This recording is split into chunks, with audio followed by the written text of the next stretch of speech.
It was perhaps the biggest art heist of all time. Countless millions of dollars of the finest European art simply seized by the Nazis. Picasso's, Rembrandt's, Titian's, along with precious family silver and gold taken by the Nazis from museums and private collections as their army advanced relentlessly across Europe. Among the booty was one of the most extraordinary paintings of the 20th century, owned by a wealthy Jewish industrialist. It was a portrait of a woman by Austrian artist Gustav Klimt. For 60 years, the painting's owners fought to get it back. They were hoping I'd die. I mean, I was old enough that they felt, and then it's finished. The battle took them to the American Supreme Court. It's a story of mystery, corruption, and double dealing. Could they possibly fight a nation and win?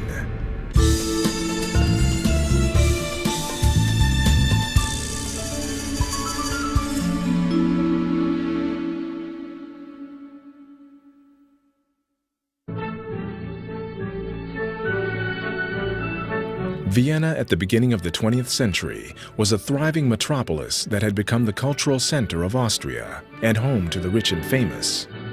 It housed one of the world's greatest art galleries, boasted a world-class orchestra, and was full of beautiful buildings and aristocratic mansions.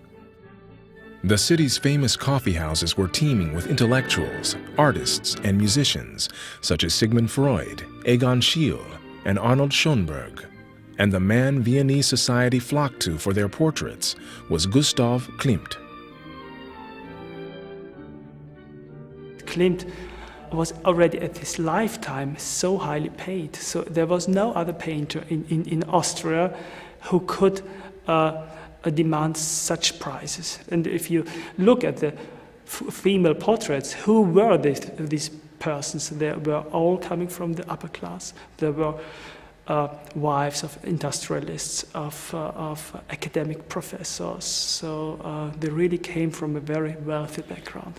One person who could easily afford Klimt's prices was Ferdinand Bloch-Bauer, who had amassed a significant collection of Austrian art. The Viennese had a sweet tooth, and he made his fortune by refining sugar. His wife, Adele, became a socialite who organized parties for Vienna's finest at their mansion. Her niece, Maria, was 9 years old at the time. She surrounded herself with artists, composers. She had what they called a salon at the time.